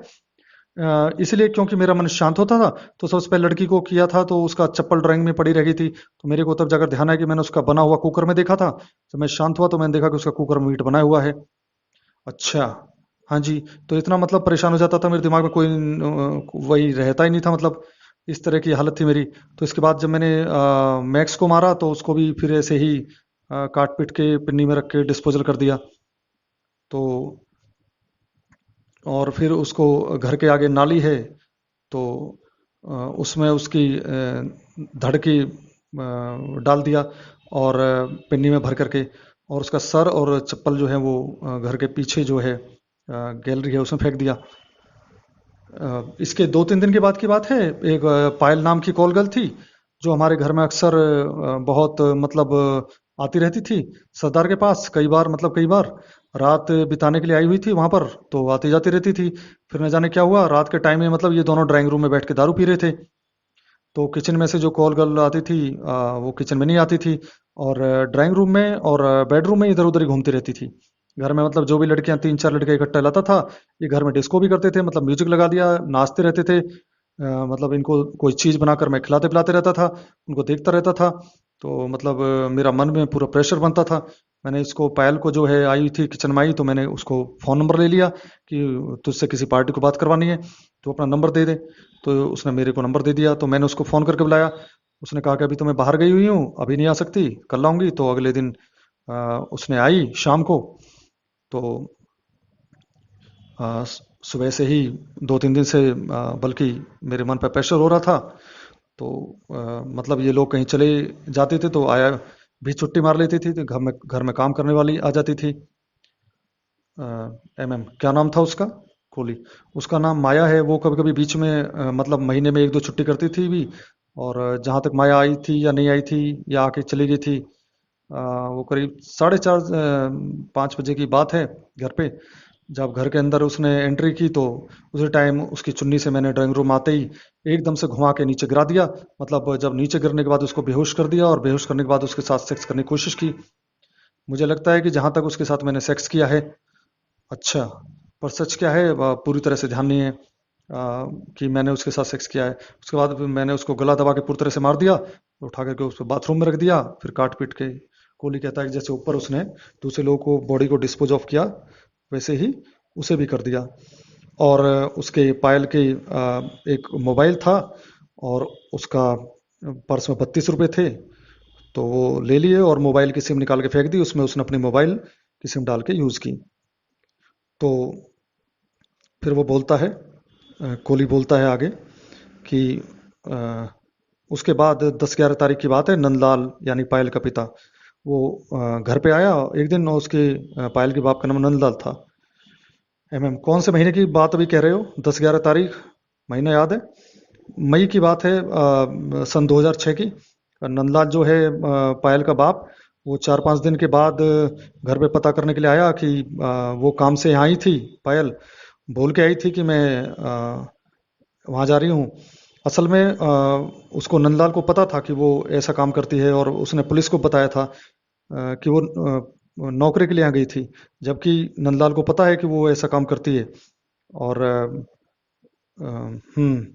तो नंबर दे के गई है और नंदलाल ने कहा कि तुम एड्रेस दे दो जहाँ तुमने उसे भेज रखा है, 4-5 दिन हो गए, हम वहाँ से उसको ले आएंगे। तो मैंने उसे 4-5 दिन मैंने उसे मार दिया था उसी दिन, तो मैंने उसे भी नहीं बताया और पुलिस को भी नहीं बताया। अच्छा। फिर कुछ दिन बाद की बात है तो दीपाली नाम की लड़की थी 12-13 साल की, तो उसके साथ साथ ही मैंने ऐसे ही किया। तो एमएम बोलते हैं पानी पियोगे क्या? पी लो, पीना है तो। कोहली। तो उसको मैं पैसे की बात करने के लिए अंदर ले आया था। और थोड़ा थोड़ा धुंधला उसका चेहरा याद था। तो मतलब पुलिस को बताया था कि हाँ ये लड़की करके है। तो मेरे को फोटो दिखाई थी पुलिस ने, नाम का मेरे को पता नहीं था। तो नाम को तो मेरे को किसी का भी याद नहीं, नाम मेरे को उन्होंने ही बताई। फोटो धुंधली धुंधली याद थी। तो उसको भी मैं, कोहली बोलता है कि उसका भी डिस्पोजल उसने जैसे ऊपर और लोगों की किया उसी तरह से किया, कि सर और चप्पल और कपड़े पीछे गैलरी में फेंक दिए और धड़ और उसके भाग जो है वो आगे, जो नाला है घर के आगे उधर फेंक दिए। तो इस समय जो है करीब 10:55 हो गए थे रात्रि के। तो ट्रांसक्रिप्शन जो है वो एक लंबी प्रोसेस है, इसलिए जज साहब ने 164 बयान दर्ज करना रोक दिया। और फिर अगले दिन 3 मार्च 2007 को उसे लेकर आने को, अगले दिन 3 मार्च 2007 को पूरी प्रक्रिया मेट्रोपोलिटन मजिस्ट्रेट श्री चंद्रशेखर ने एग्जीक्यूट की। और एसएचओ पुलिस स्टेशन तिलक मार्ग नई दिल्ली उसको अभियुक्त कोहली को लेकर आए हुए थे। तो उन्होंने आगे के बयान दर्ज करने शुरू किए। कोहली कहता है, और कुछ दिन बाद की बात है, दोपहर के करीब 12 बजे के करीब की बात है, एक छोटी सी गंजी सी लड़की थी, उसका नाम फोटो देखने के बाद पता चला कि आरती है।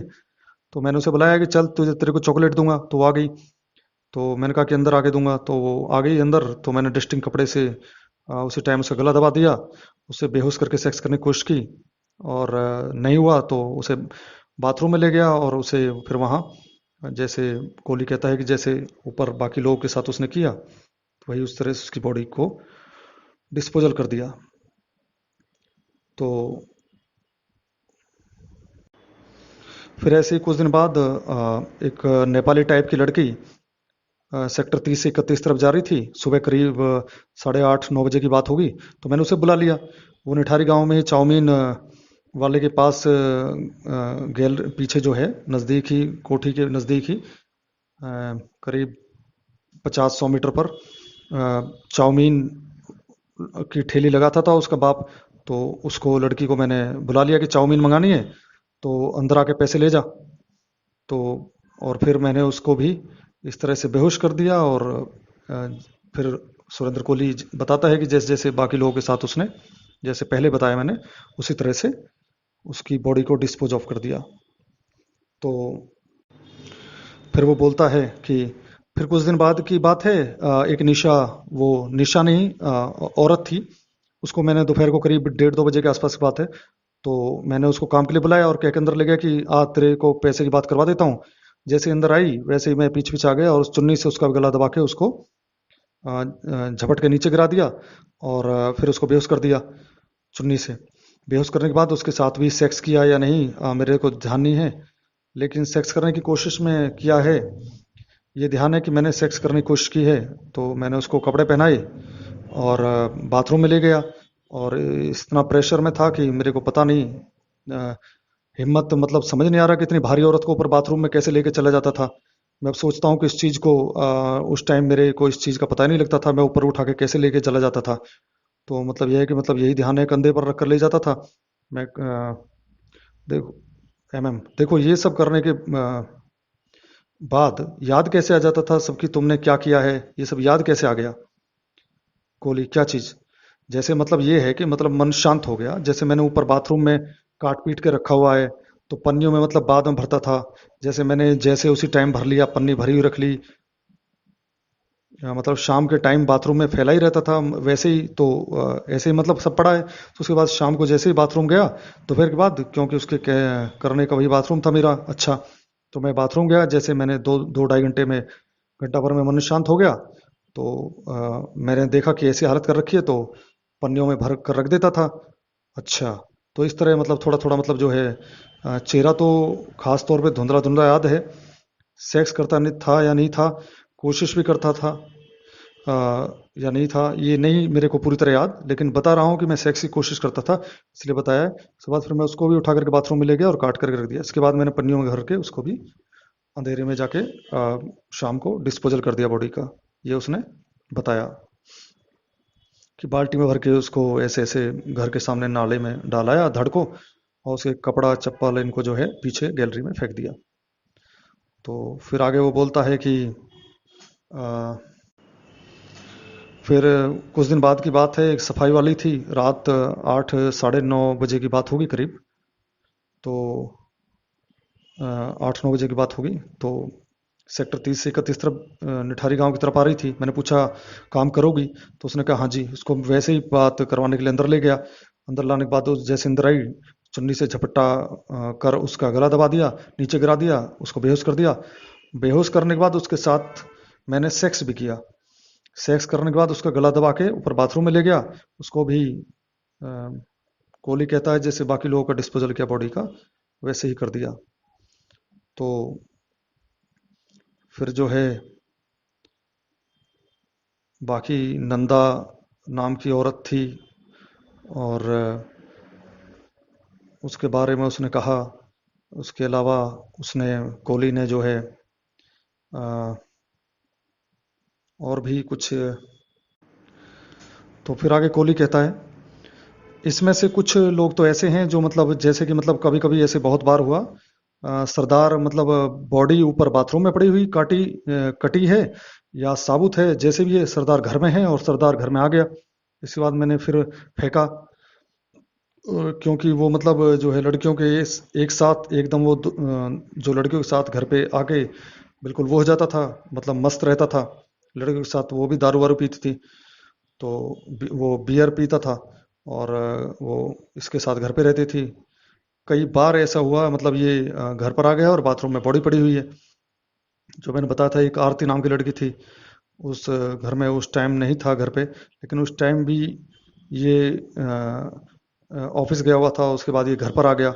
और जो पायल का मोबाइल जो मैं बता रहा था, इसको इसने कभी नहीं पूछा मेरे से कि ये मोबाइल तेरे पास कहाँ से आया या कैसे आया। उसको मोबाइल के बारे में जानकारी थी, क्योंकि अ, एक ही चार्जर से हम दोनों अपना मोबाइल चार्ज करते थे।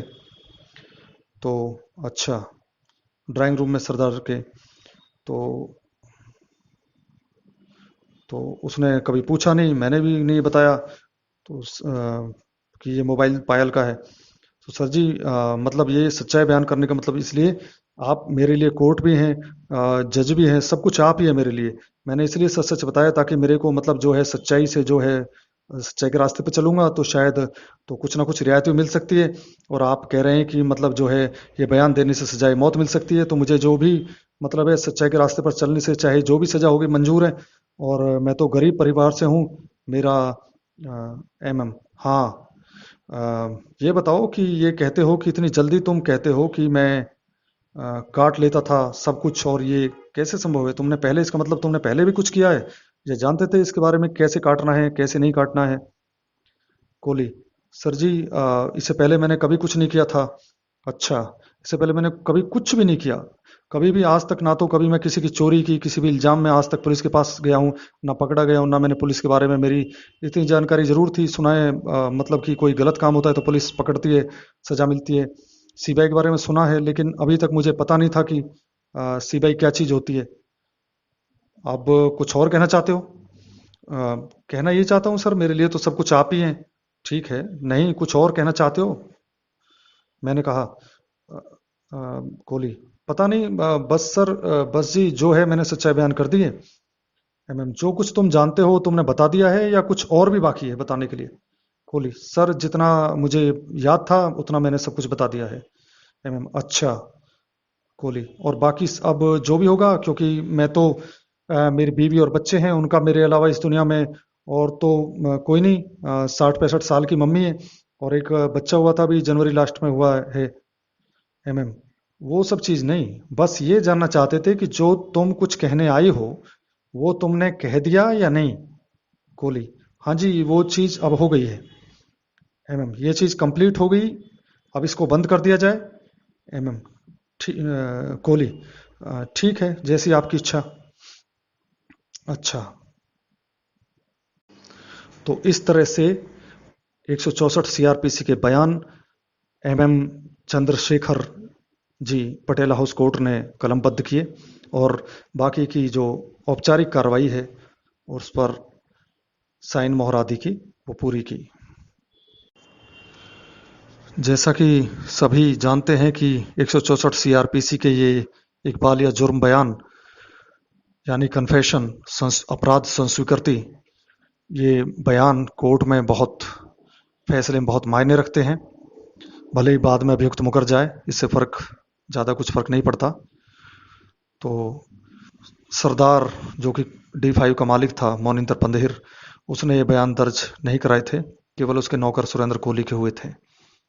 अब केस की दूसरी अहम दस्तावेज पर हम आते हैं। सुरेंद्र कोहली ने जो अपना लिखित में जो दलील दी, जो लिखित बहस फाइल की CBI की स्पेशल कोर्ट में, उसने क्या कहा उस अपनी दलीलों में, उन्हें जान लेते हैं। उसका बयान इस तरह है। मैं मकान D5 सेक्टर 31 के मालिक मोनिंदर सिंह पंधेर के घर नौकरी करता था। वहां पर एक कॉल गर्ल आती थी और उसके गुम होने पर उसके पिता नंदलाल ने मेरे और पंधेर के ऊपर इल्जाम लगा दिया, जो कि गलत है, क्योंकि ऐसा हो सकता है कि उसके लालची पिता नंदलाल ने उसे देश विदेश में बेच दिया हो और पायल की चप्पल, सैंडल, कपड़े आदि के रंग लापता होने के समय नहीं बताए गए। पुलिस जब भी उसे बुलाती, चौकी या थाने में बुलाती थी, तो और पूछताछ के नाम पर तंग करती थी। इसके लिए मैंने एप्लीकेशन CJM नोएडा और माननीय हाईकोर्ट इलाहाबाद में दी थी, जिसमें माननीय इलाहाबाद हाईकोर्ट ने सही अपराधी को गिरफ्तार करने का आदेश भी दिया था।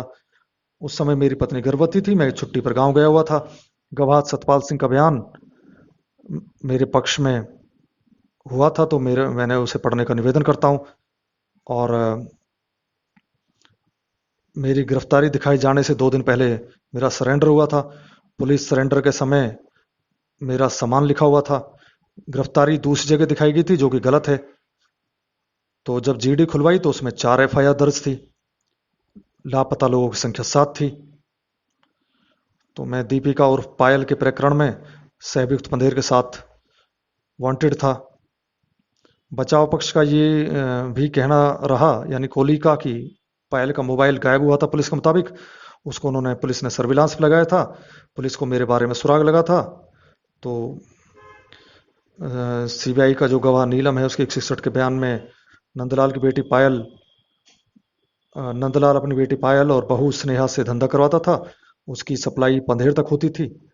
तो मेरे ऊपर शक सर्विलांस से हुआ, वो गलत है और मोबाइल की बुनियाद पर कहानी झूठी बनाई है, ये कहा कोहली ने।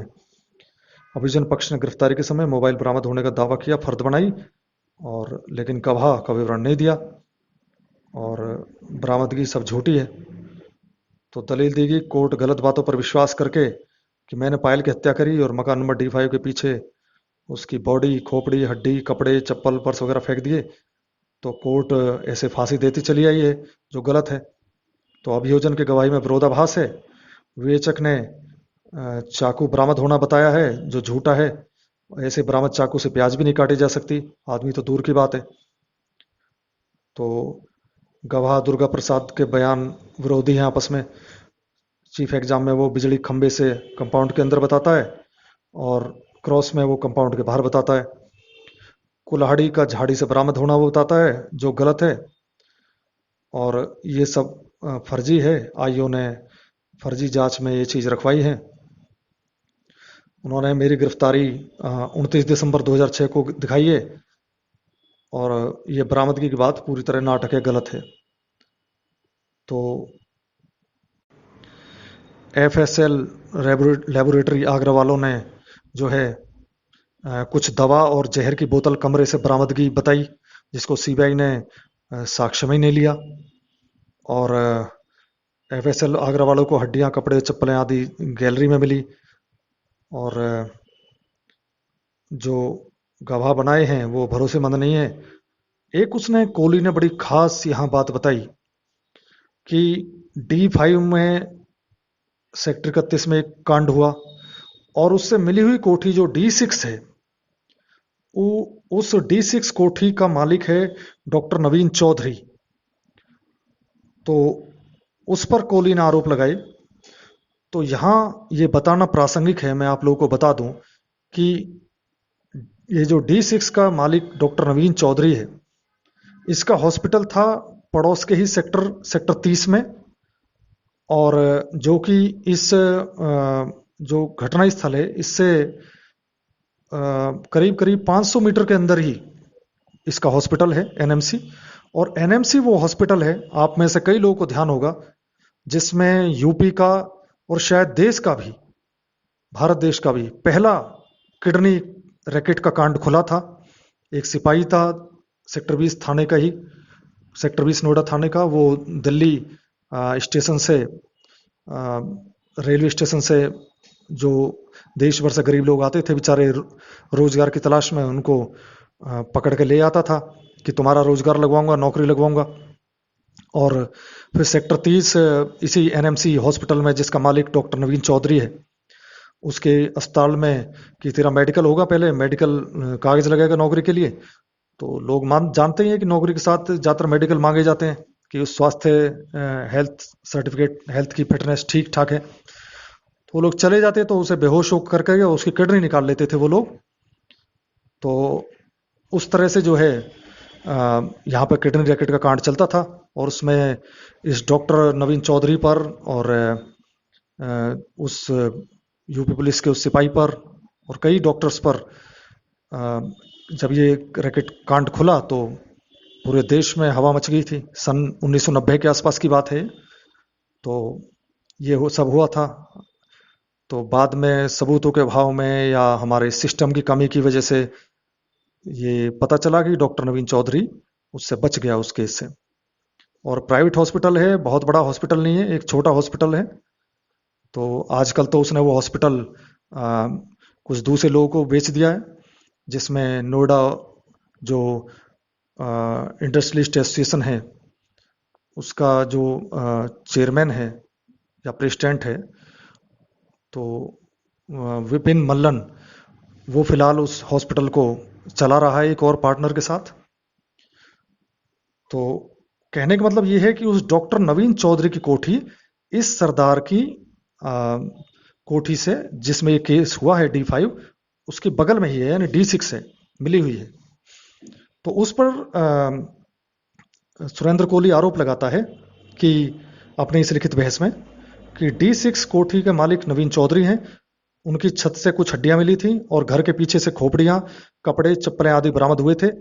उनको ना तो यूपी पुलिस ने और ना ही सीबीआई ने अभियुक्त बनाया और ना ही गवाह बनाया। और बच्चों और औरतों के अपहरण के संबंध में जो पुलिस के बयान हैं और जो आरटीआई से सूचना प्राप्त है उसमें विरोधाभास है। और जो दावे करे हैं कि भाई 50 पॉलीथीन बैग मिले नाले खुदाई में, इस तरह की चीज़ें उसने कही कि ये झूठ है। तो ये तो सुरेंद्र कोहली झूठे दावे कर रहा है कि ये झूठ है, क्योंकि मैंने भी खुद देखा है जब ये घटना खुल रही थी 29 दिसंबर 2006 को, तो पूरे देश के मीडिया में चल रही थी। तो उस वक्त मैंने देखा है कि पुलिस जो है उनको, हालांकि वो नोएडा पुलिस जो है गैर साइंटिफिक तरीके से, गैर वैज्ञानिक तरीके से सबूत इकट्ठे कर रही थी। हाथों में कोई दस्ताने नहीं थे, कुछ नहीं थे। और जो हड्डियां नाले से निकल रही थी उससे लोग हाथ से निकाल रहे थे। शुरू में तो हाथ से निकाले थे सफाई कर्मियों ने, तो यूपी पुलिस के लोग और वो लोग हाथ में हड्डियां लेकर के पॉलीथीन में रख रहे थे सीधे। तो फिंगरप्रिंट वगैरह इन चीज़ों की दिक्कतें आती और समस्याएं आती, तो उन्होंने इन चीज़ों को ध्यान नहीं दिया, क्योंकि ये ट्रेनिंग की और स्किल की कमी है रही है यूपी पुलिस में और देश की पुलिस में। सीबीआई ने हालांकि साइंटिफिक तरीके से सबूत इकट्ठे करे थे। जब जेसीबी भी चलवाई थी और मैनुअली लोगों को भी सफाई कर्मियों से निकलवाए, तो हाथों में दस्ताने पहने थे। खैर, आगे देखते हैं। आगे कोहली जो है वो धारा 164 के बयान से मुकर जाता है। वो कहता है कि प्रार्थी का धारा 164 सीआरपीसी का बयान उसे मजबूर करके दिलाया गया है, झूठा है। जो माननीय न्यायालय ने जो सिद्धांत प्रतिपादित किए हैं तो उनके खिलाफ है, और संबंधित मजिस्ट्रेट ने जो बयान लिया वो नियमों के हिसाब से लिखा नहीं गया, और न ही न्यायालय ने उस पर कानूनी रूप से विचार करा है। तो वो पुलिस कस्टडी के दौरान वो बयान लिखा गया था, तो वो मेरा स्वैच्छिक बयान, मर्जी का बयान नहीं था। और बयान दिल्ली के मजिस्ट्रेट ने लिखा, वो भी गलत है, इस पर भी उसने आपत्ति की है। तो क्षेत्राधिकार पड़ता है नोएडा कोर्ट का, यहाँ पर गौतम बुद्ध नगर कोर्ट में पड़ता है, लेकिन सीबीआई कोर्ट गौतम बुद्ध नगर नोएडा में नहीं है, गाजियाबाद में है। तो गाजियाबाद कोर्ट का जुरिस्डिक्शन बना, लेकिन वहाँ वो आपत्ति करता है कि वहाँ बयान ना करके दिल्ली की कोर्ट में बयान किए गए। 164 बयान, उसका ये दावा कानूनी तौर पर गलत है या कम समझ या गलत सलाह पर है, क्योंकि 164 बयान कहीं भी दर्ज हो सकता है, कोई भी जुडिशियल मजिस्ट्रेट कर सकता है। लेकिन आगे जो वो बात कहता है अपने लिखित बहस में, सुरेंद्र कोहली, तो वो कहता है कि आ, पुलिस ने डॉक्टर नवीन चौधरी, जो एनएमसी हॉस्पिटल के मालिक थे उस समय, उनको बचाकर हम गरीब झुग्गी झोपड़ी वालों को निशाना बनाया। एक केस को छोड़कर सारे केसों में गिरफ्तारी के बाद पूछताछ के आधार पर मुझे अपराधी बनाया गया है। सीबीआई की क्लोजर रिपोर्ट को न्यायालय ने मंजूर कर लिया है, जिससे प्रमाणित होता है कि सीबीआई ने पूछताछ में गड़बड़ी करी है। बच्चों से संबंधित डीएनए जांच की पुष्टि नहीं हुई। अच्छा, मामला क्या है कि इस मामले में सीबीआई ने पहले क्लोजर रिपोर्ट यानी एफआर लगा दी थी कि सबूत नहीं मिले हैं, केस को बंद कर दिया जाए। लेकिन बाद में हाईकोर्ट की, इलाहाबाद हाईकोर्ट की लताड़ पड़ने पर सीबीआई ने केस को री इन्वेस्टिगेट किया और फिर इन दोनों के खिलाफ चार्जशीट दायर की। सुरेंद्र कोहली और सरदार मोहिंदर पंदेर, जो मकान मालिक है, दोनों के खिलाफ चार्जशीट दायर की थी। तो उसी मामले में लिखित बहस है। सुरेंद्र कोहली आगे लिखित बहस में कहता है कि ट्रायल कोर्ट और सुप्रीम कोर्ट अंधविश्वास के चलते सजा देने पर तुली हुई है। अंधविश्वास न्यायालय में घुसपैठ कर चुका है। गरीब धरती पर बोझ है। करोड़पति जो उसका सहअभियुक्त है, यानी जो मुलजिम है उसके साथ, पंधेर, सरदार पंधेर, उसको, उसके बारे में सुप्रीम कोर्ट ने फैसला नहीं दिया, जबकि मेरे खिलाफ फैसला दे दिया। मजिस्ट्रेट जिन्होंने 164 के बयान दर्ज किए थे उनके बारे में कहता है सुरेंद्र कोहली कि उन्होंने बिना किसी कानूनी सहायता के और चिकित्सा के बयान करा लिए और सर्टिफिकेट दे दिया कि बयान स्वेच्छा से दिया गया है, सच्चा है। ये बात गलत है। मुझसे कोई मोबाइल बरामद नहीं हुआ। मोबाइल की जीडी में एंट्री गलत है और जितनी बातें मोबाइल के इस्तेमाल में आई हो, दिनेश यादव ने बताई, वो सब झूठी हैं। और मात्र 15 खोपड़ी बरामद दिखाई गई, जबकि डॉक्टर संजीव ने कहीं, और जो सहायक निदेशक गोपाल, उन्होंने 19 खोपड़ी की जांच के लिए भेज जाने को कहा। आईओ ने भी 15 खोपड़ियां बरामद होने की बात कही कि एक टूटी हुई थी। तो उसने इस प्रकार से बताया कि इनमें भी विरोधाभास है आपस में और ये चीजें गलत हैं। कोहली कहता है कि दोषी पुलिस है और शक डॉक्टर नवीन चौधरी पर है। धारा 164 का जो बयान है वो पढ़ा लिखा के दिलवाया गया, जबरन दिलवाया गया। कोहली आगे लिखित बहस में लिखता है कि गिरफ्तारी और बरामदगी सब फर्जी है। अभियुक्त कई बार ट्रायल का बहिष्कार कर चुका है, क्योंकि कोई भी फैसला उसके पक्ष में नहीं हुआ। बहिष्कार के बावजूद भी ट्रायल चलाया जा रहा है। जबरदस्ती उसके विरुद्ध कार्रवाई की जा रही है। अभियुक्त प्रार्थी ने जज के विरुद्ध कार्रवाई की थी और प्रार्थी का कोर्ट पर कोई विश्वास नहीं रह गया है। वो कोहली जो है कहता है आगे लिखित बहस में कि अभियोजन पक्ष डॉक्टर नवीन चौधरी को पैसा लेके बचा लेता है और मुझे गरीब होने के कारण फंसा देता है। बरामद हड्डियां सर्जिकल औजारों से काटी गई है, ना कि चाकू और कुल्हाड़ी से।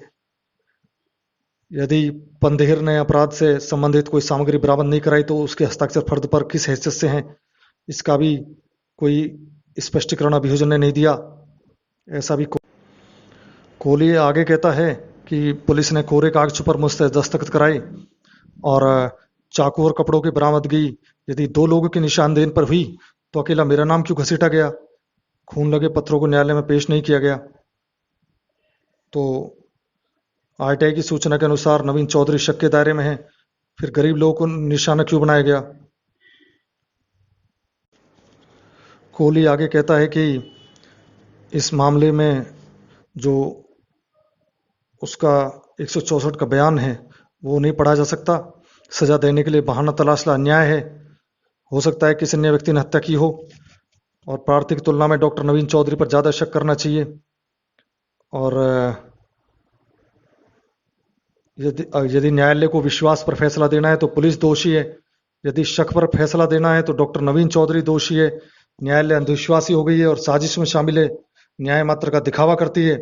सुप्रीम कोर्ट में बातों को छिपाकर, घुमाकर मेरे खिलाफ फैसला ले लिए गए, उसी को आधार मान के सजा दी जा रही है। यदि पायल के केस की सुनवाई पहले हुई होती तो सारी सच्चाई सामने आ जाती। सारे विजुअल साक्षी के बयान झूठे हैं और मेरे खिलाफ जबरदस्ती कार्रवाई की जा रही है। सुरेंद्र कोहली के इस तरह जो लिखित बहस और दलील है, उसके जवाब में प्रोसिक्यूशन की तरफ से यानी सीबीआई की तरफ से जो पैनल वकील हैं, स्पेशल पब्लिक प्रोसिक्यूटर हैं जेपी शर्मा, उन्होंने अपना जो मौखिक बहस है यानी ओरल आर्गुमेंट्स हैं, उनमें इस तरह से बातें कही कोर्ट में कि मोनिंदर सिंह पंधेर सेक्टर 31 कोठी नंबर 5 नोएडा में फरवरी सन 2004 से रहना शुरू करता है। अभियुक्त सुरेंद्र कोहली उसका नौकर था और उसी के साथ रहता था। मोहिंदर सिंह पंधेर स्वच्छंद रूप से कोलगल को अपने घर बुलाता था और उसके साथ रात्रि में सोता था। अभियुक्त सुरेंद्र कोहली की प्रवृत्ति थी कि लड़कियों और औरतों को धोखे से घर बुलाता, उनके साथ बलात्कार करता, मार डालता, चाकू से टुकड़े करता और उसके शरीर के भागों को घर के पीछे गैलरी में और घर के सामने नाले में एक विशेष ढंग से फेंक देता था और मृतक शरीर के कुछ भागों को पका के खा जाता था। अगस्त सन 2006 में नोएडा पुलिस ने एक विशेष टीम निठारी गांव के सन 2005 से लेकर 2006 में गायब हुए बच्चों को पता लगाने के लिए गठित करी। गायब बच्चों के माता पिता के साथ police team Delhi, UP, Haryana, Rajasthan, Mumbai कई शहरों में गायब बच्चों के पोस्टर और उन्हें खोजने के लिए फोटो लेकर के गई, लेकिन उन्हें कामयाबी हाथ नहीं लगी। कुछ टाइम के बाद नंदलाल नाम के आदमी की लड़की पायल, जो निठारी गांव में रहती थी, गायब हो गई। उसके बारे में पायल का जो मोबाइल है उसको IMEI नंबर उसका ट्रैक पर लगाया नोएडा पुलिस ने और उसके क्रम में सुरेंद्र कोहली और मोनिंदर पंधेर को 29/12/2006 को गिरफ्तार किया। पूछताछ में सुरेंद्र कोहली ने पुलिस को बताया कि पायल को लालच देकर घर के अंदर उसने बुलाया था, उससे बलात्कार किया और उसे मार डाला और शरीर के कई भाग उसके करके उसके कपड़े, चप्पल घर के पिछले गैलरी के भाग में।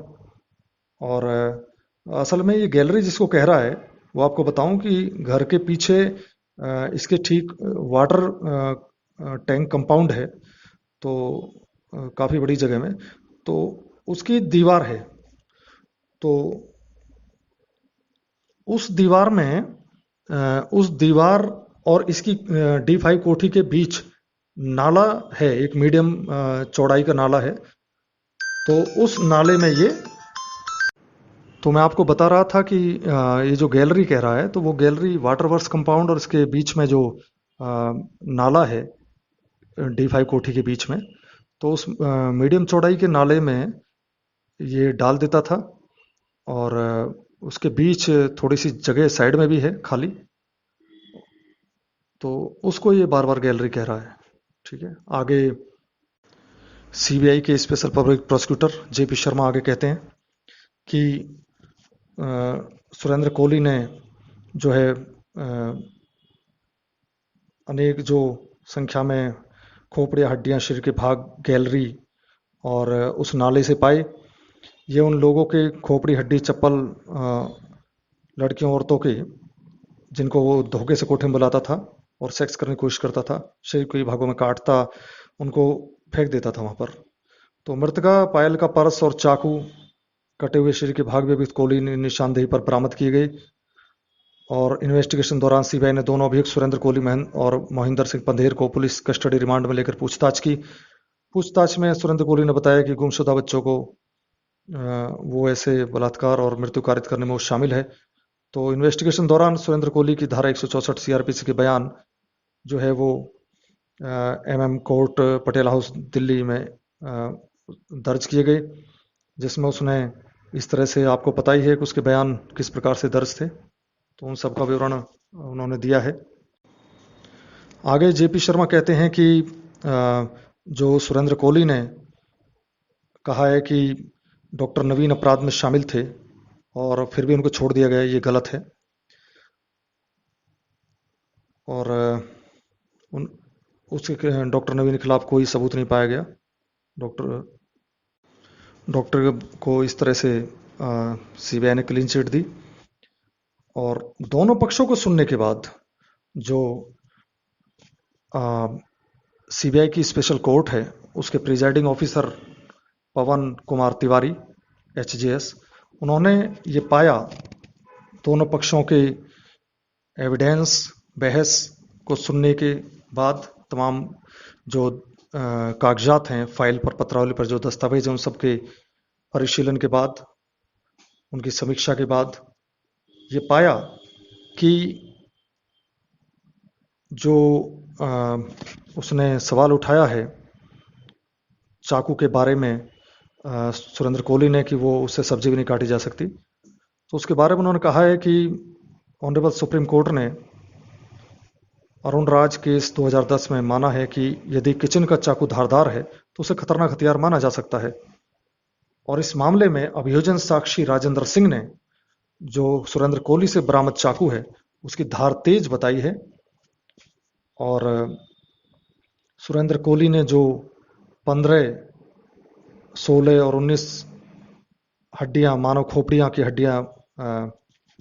खोपड़ियां की बरामदगी अलग अलग व्यक्ति द्वारा दिखाई है। आईओ ने 15 बताई, एसआई छोटे सिंह ने 16 बताई और डॉक्टर संजीव ने 19 बताई कि उनके पास जांच के लिए 19 खोपड़ियां ट्रंक में आई हैं। तो इस पर संदेह व्यक्त किया है कि ये सब बरामदगी गलत है। सुरेंद्र कोहली ने बात उठाई है।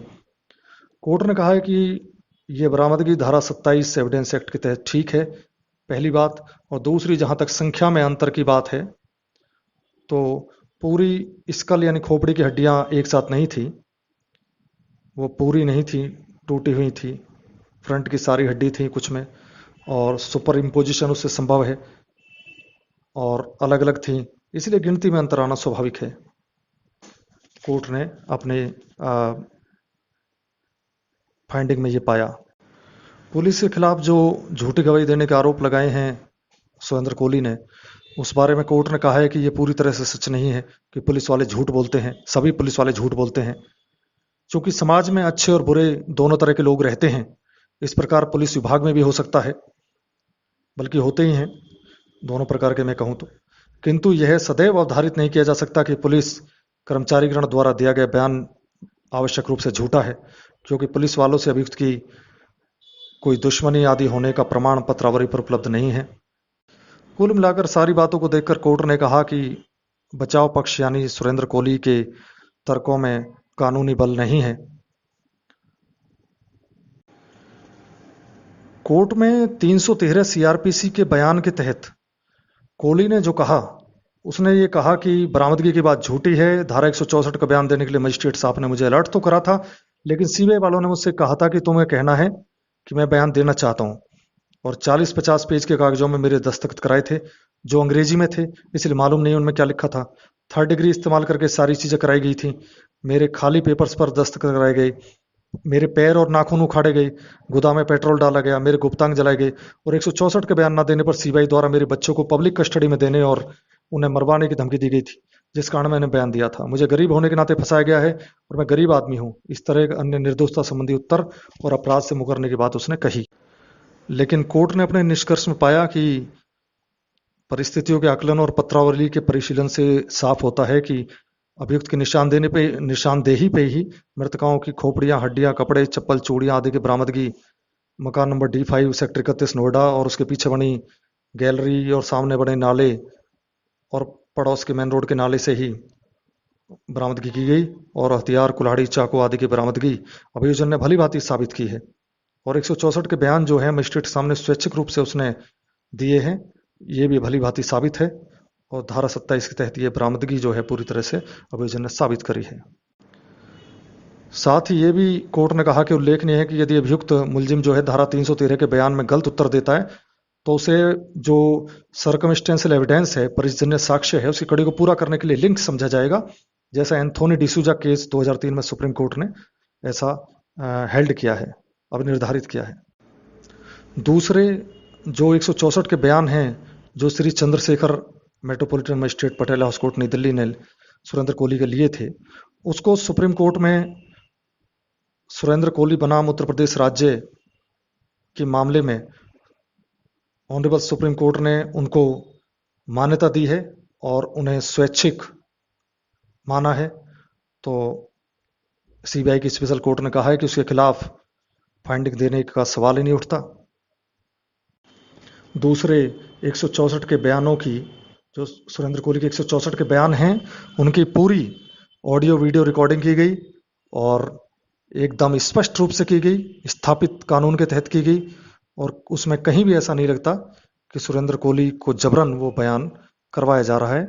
इसलिए उसको प्रमाणिक ही ट्रायल कोर्ट ने, सीबीआई की स्पेशल कोर्ट गाजियाबाद ने उसको विश्वसनीय और प्रमाणिक होने की मान्यता दी। अच्छा, इसमें अब बात आती है D5 कोठी के जो मालिक है, यानी सहअभियुक्त है मोनिंदर सिंह पंधेर, उसके बारे में ट्रायल कोर्ट में 319 सीआरपीसी के तहत एप्लीकेशन दी गई थी और कोर्ट ने उस पर जो मोनिंदर पंधेर के बचाव पक्ष के वकील हैं सीनियर एडवोकेट देवराज सिंह, उनके तर्क सुने, उनकी दलीलें सुनी, और साथ ही सीबीआई के जो पैनल एडवोकेट हैं जेपी शर्मा, उनकी भी दलीलें सुनी, जो उन्होंने मोनिंदर पंधेर को एक्यूज होने के बारे में कही। तो कोर्ट ने कहा कि 4 मुख्य सवाल खड़े होते हैं। पहला, जो विवादित कोठी है D5 सेक्टर 31 नोएडा, उसमें अभियुक्त मोनिंदर पंधेर सन 2004 से लगातार निवास कर रहा था और उसमें ही अभियुक्त सुरेंद्र कोहली प्राइवेट नौकर के रूप में रह रहा था और निवास कर रहा था वहीं पर। दूसरा सवाल, निठारी संबंधित दर्जनों हत्याएं इसी विवादित कोठी D5 में हुई। और तीसरी बात, विवादित कोठी के आगे के नाले और पीछे की गैलरी में शव के टुकड़े करके पॉलीथीन में बंद करके फेंका जाना। और चौथी बात, अभियुक्त सुरेंद्र कोहली का कन्फेशन, संस्वीकृति। तो पहली बात तो एकदम निर्विवादित है, दोनों पक्ष सहमत हैं कि D5 सेक्टर 31 में मोनिंदर पंधेर मालिक के रूप में और अभियुक्त सुरेंद्र कोहली नौकर के रूप में 2004 से अपराध होने तक निवास कर रहे थे। तो पत्रावली पर उपलब्ध जो कागजात हैं, जो बयान हैं, प्रोसिक्यूशन विटनेस इस नंबर 4 का बयान है और सुरेंद्र कोहली का कन्फेशन बयान है, इन सब के आधार पर अदालत ने अभियुक्त मोहिंदर सिंह पंधेर के बारे में कहा कि मोहिंदर सिंह पंधेर का एक विधिक कर्तव्य था कि वो अपने मकान और उसके परिसर में हो रहे क्रूर, अमानवीय, पाशविक और जघन्य गैर कानूनी काम को रोकता और न रोके जाने की स्थिति में उसका भी आपराधिक कृत्य में योगदान और षड्यंत्र में शामिल होने से इनकार नहीं किया जा सकता और वो भी आपराधिक उत्तरदायित्व से नहीं बच सकता है। तो उसे तमाम जो पत्रावली के साक्ष्य बयान हैं, उनके आधार पर मोनिंदर सिंह पंधेर को भी बराबर का दोषी माना और सीबीआई की स्पेशल कोर्ट ने मोनिंदर पंधेर और सुरेंद्र कोहली दोनों को दोषसिद्ध माना और उन्हें फांसी की सजा मुकर्रर की, जिस पर सुरेंद्र कोहली नाराज हो गया और बोला कि ये सब मनमानी है और मेरे साथ अन्याय हो रहा है, ये ठीक नहीं है। और तेज आवाज में उसने चिल्लाकर ये सब कहा। सजा के लिए सजा सुनाने के लिए वक्त बहस के टाइम ये बात हुई और हम देखते हैं कि इसके बाद दोनों को डासना जेल भेज दिया गया। इसके बाद दोनों ने जेल से अपील की और उसमें इलाहाबाद हाई कोर्ट ने जो कन्फर्मेशन और जेल अपील दोनों की साथ सुनवाई की और कहा कि मोनिंदर सिंह पंधेर के खिलाफ अकाट्य साक्ष्य नहीं है, पर्याप्त साक्ष्य नहीं है मामले में दोष सिद्ध करने के लिए, इसलिए उसे शक की बिना पर रिहा कर दिया उसे। और सुरेंद्र कोहली के खिलाफ जो डेथ पेनल्टी है, फांसी की सजा है, उसकी पुष्टि इलाहाबाद हाई कोर्ट ने कर दी। इसके बाद सुरेंद्र कोहली का मामला आप जानते हैं सुप्रीम कोर्ट में पेंडिंग है। बीच में सुप्रीम कोर्ट से उसका एक मामले में, क्या कई मामलों में उसकी केस खारिज हो चुका था और उसे डेथ वारंट जारी हो गए थे। इसके बाद भी फिर आधी रात को कोर्ट, सुप्रीम कोर्ट के कुछ प्रभावी वकीलों ने खुलवाया, इंदिरा जयसिंह समेत। तो उन्होंने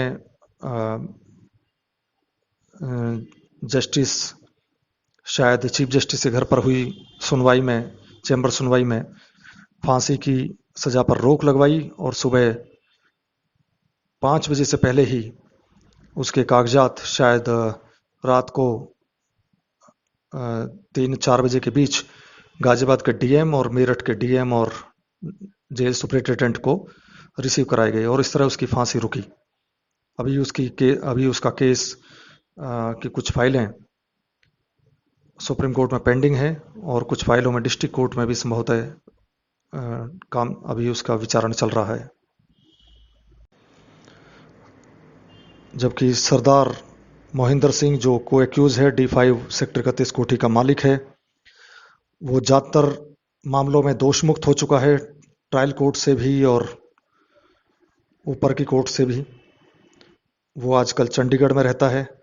उसने एक बार मीडिया को बयान दिया कि मैं निठारिया कर रहना चाहता हूं, तो जो पीड़ित लोग थे उन्होंने उसके D5 सेक्टर 31 मकान में आग लगा दी। तो इससे सरदार मोहिंदर पंधे डर गया और उसके बाद वो निठारी नहीं आया D5 कोठी के अंदर रहने के लिए। तो आज भी वो कोठी एक